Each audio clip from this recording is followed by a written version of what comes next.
My name is Ava, and if you had met me a few weeks ago, you would have thought I had a perfect life. I lived in a beautiful 2-story house on Rosehill Street, with soft grey walls, wide windows, and a small garden full of white roses that I took care of every morning. The house sat in a quiet town that felt like a peaceful mix of Europe and America, calm streets, friendly neighbors, and just enough distance from the busy cities to feel safe. It was the kind of place where nothing ever seemed to go wrong. My husband, Daniel, and I had just celebrated our 3rd wedding anniversary. We kept it simple but special. I bought him a watch worth $2,000, something he had been looking at for months but never bought for himself. He smiled when he opened it, kissed my forehead, and told me I was the best thing that had ever happened to him. That night, we sat in the living room, talking about our future, maybe a bigger house one day, maybe children. I believed every word he said. I trusted him completely. A few days later, I left for a girls' trip with my closest friends, Clara, Sophie, and Lena. We rented a small place near the coast, somewhere quiet where we could relax and forget about work and responsibilities. The days were easy. We walked along the shore, took pictures, laughed over simple things, and stayed up late talking about life. But somewhere in the middle of it all, I started feeling something I couldn't explain. It wasn't fear exactly, just a strange discomfort, like something wasn't right back home. Daniel's messages were normal, but also not. He didn't call as much as he used to. His replies felt shorter, less warm. Maybe I was overthinking, I told myself. Maybe I just missed him. Still, the feeling didn't go away. It stayed with me, quiet but steady, like a voice I couldn't ignore. On the 4th day, I made a sudden decision. I told my friends I needed to go back early. They were surprised, but I smiled it off and said I just missed home. The truth was, I needed to see things for myself. I booked a ticket, packed my bag, and left that same afternoon. When I reached home, it was already evening. The sky was turning dark, and the streetlights were just starting to glow. I stood outside the house for a moment, looking at it like I hadn't seen it in years. Everything looked the same. Calm. Normal. Safe. I unlocked the front door quietly, trying not to make any noise. I wanted to surprise Daniel, to see his reaction when he realized I had come back early. I stepped inside, gently closing the door behind me. The house was warm, filled with a soft yellow light. Then I heard his voice. He was in the living room, talking on the phone. At first, I smiled, thinking I would walk in and interrupt him. But something in his tone made me stop. It wasn't the way he usually spoke. It was colder, sharper. So I stayed where I was, just out of sight, listening. And in that moment, without even knowing it yet, everything in my life began to change.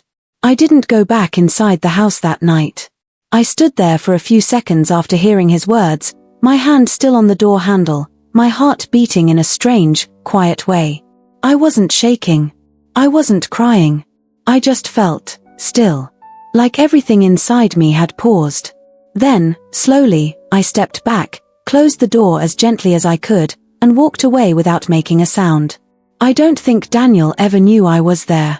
I walked down Rosehill Street under the dim lights, my mind replaying his voice again and again.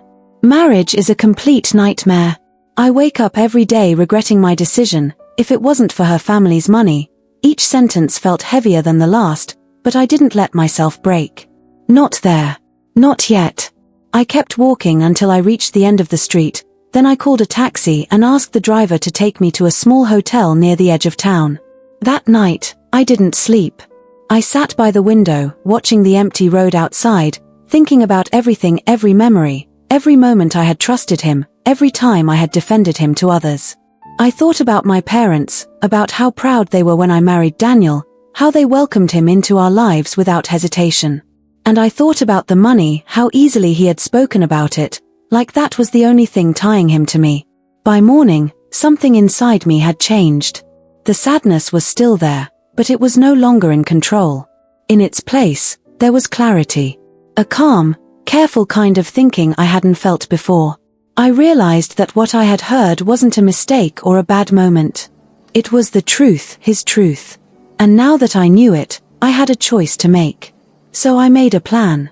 I called Clara first and told her I had to return home early because of something personal, but that I would rejoin them later as planned. She didn't ask too many questions, just told me to take care of myself. After that, I booked another ticket for 5 days later, the same return date I had originally promised Daniel. Then I checked out of the hotel and spent the day moving quietly through the town, thinking about my next steps. I visited the bank where most of my savings were kept. The account had around $180,000, all from my side of the family. I spoke to the manager, a calm woman named Mrs. Eleanor, and asked her to make sure everything required my approval only. She understood immediately and handled it without questions. From there, I went to see a lawyer, Mr. Victor Hale, someone my father had trusted years ago. I didn't tell him everything at once, just enough for him to understand that I needed to protect what was mine. He listened carefully, then explained my options in clear, simple terms. The house, the accounts, the car, everything was already in my name. Daniel had access, but not ownership. That gave me more control than I had realized. Didn't feel powerful hearing that. I felt prepared. The next few days passed quietly. I stayed in the same hotel, keeping to myself, thinking through every detail. I didn't rush anything. I didn't call Daniel.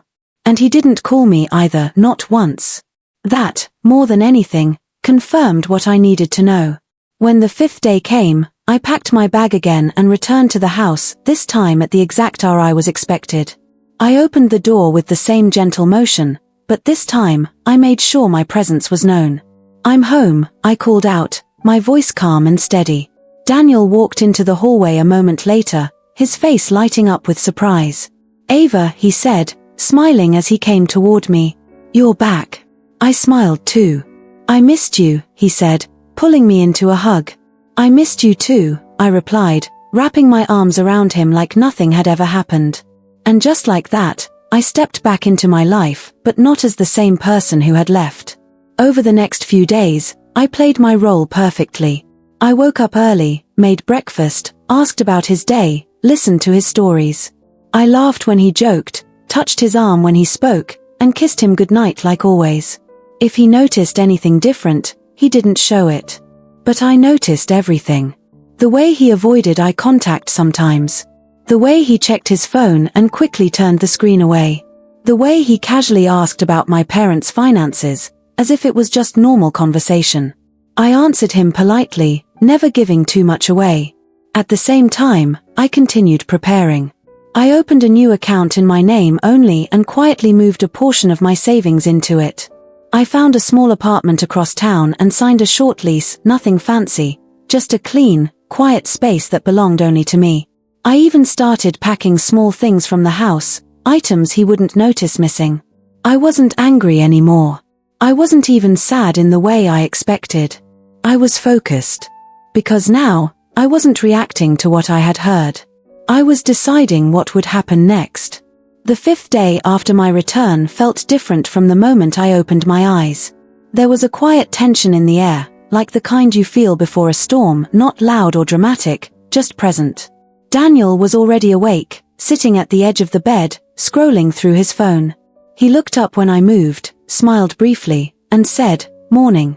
I smiled back, soft and normal, just as I had been doing for days. But this was the day I had been preparing for. Everything was already in place. The apartment was ready. My important documents were packed and moved. The accounts were secured. Even the smallest details, the kind most people forget, had been handled. I wasn't leaving anything behind that could tie me down or give him control. Still, I didn't rush. I moved through the morning like any other day. I made breakfast, eggs, toast, and coffee, just the way he liked it. We sat across from each other at the kitchen table, the sunlight coming in through the wide windows. He talked about something trivial, something about a colleague named Marcus and a business deal that might bring in around $15,000. I listened, nodded, and smiled in the right places. If he noticed the calm distance in my eyes, he didn't say anything. Halfway through breakfast, I decided it was time. "I stopped by the house early last week," I said, casually, as if I were mentioning something small and forgettable. His hand froze mid-air, the fork still holding a piece of egg. What do you mean? He asked, trying to sound confused, but I could hear the shift in his voice. I came back for a few hours, I continued, taking a sip of coffee. I forgot something important. He stared at me now, his expression tight, his mind clearly racing. You didn't tell me. I know, I said simply. Silence filled the space between us. It stretched long enough to become uncomfortable, but I didn't break it. I just watched him, calmly, patiently. Then he forced a small laugh.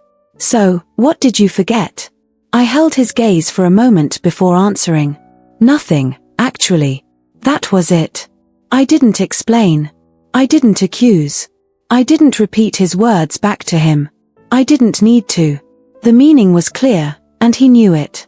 I stood up, carried my plate to the sink, and rinsed it like everything was normal. Behind me, I could feel his eyes on my back, heavy with realization. The rest of the day passed in a strange quiet. Daniel barely spoke. He stayed close, watching me in a way he hadn't before, like he was trying to figure out how much I knew. I continued my routine without changing anything, answering his questions, moving through the house, even suggesting dinner plans. But inside, I had already stepped away. That night, I went to bed earlier than usual. I could feel him beside me, restless, turning slightly now and then, as if sleep wouldn't come. I closed my eyes and let the silence settle. By morning, I was gone. I woke up before sunrise, dressed quietly, and picked up the last of my packed bags. I paused for a moment in the hallway, looking around the house, the soft grey walls, the wide windows, the small details I had once loved. It didn't feel like mine anymore. It felt like a place I had outgrown. I didn't leave a note. I didn't need to. I stepped outside, closed the door behind me, and walked away without looking back. I had just reached my new apartment, a small, clean space with light-colored walls and a single large window, when my phone started ringing. Daniel. I watched the screen light up, then fade. A few seconds later, it rang again. And again. I placed the phone on the table and let it ring. I didn't feel nervous. I didn't feel guilty. I just sat down, took a slow breath, and looked around the room. It was quiet in a different way than the house had been. This silence felt like it belonged to me. By the time an hour had passed, he had called 27 times. 27. Messages followed immediately after. Ava, please call me. Where are you? I don't understand what's happening. Please don't do this.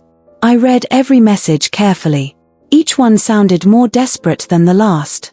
But there was something missing in all of them, honesty. He still wasn't saying it. He still wasn't admitting what he had done. That told me everything I needed to know. I didn't answer right away. I let the silence stretch, just like I had done at the breakfast table. Because now, he was the one sitting in it, trying to understand what it meant. And finally, he did. Because this time, I wasn't the one who didn't know what was going on. He was. I didn't answer Daniel's calls for the rest of that day.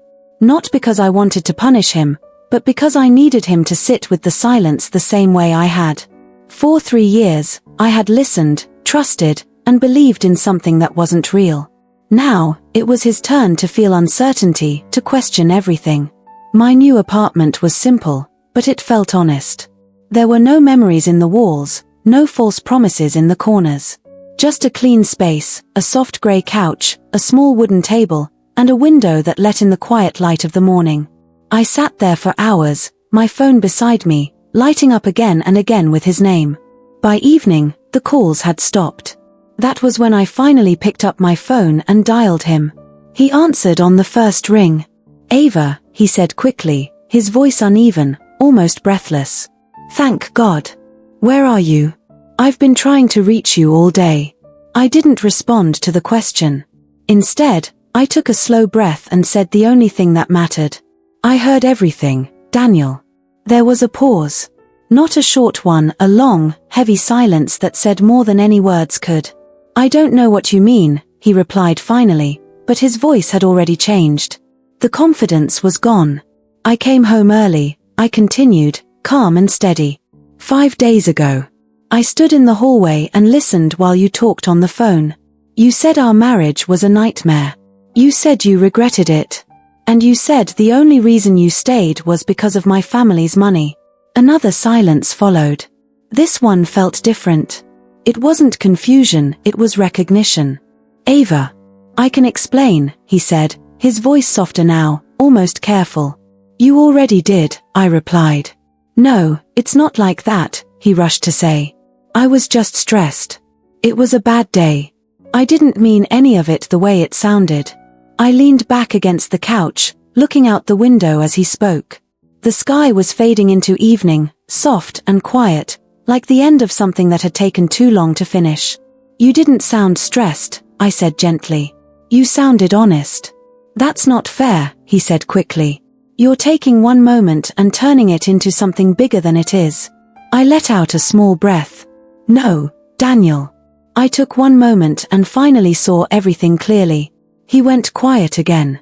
I could hear him breathing on the other end of the line, like he was trying to find the right words, something that would fix this, something that would bring me back.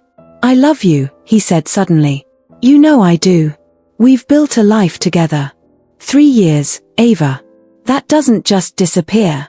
I closed my eyes for a second, letting those words settle. 3 years, I repeated softly. And in all that time, I never once spoke about you the way you spoke about me. He didn't respond. I trusted you, I continued. I gave you everything I had, my time, my loyalty, my home. My family welcomed you, supported you, believed in you.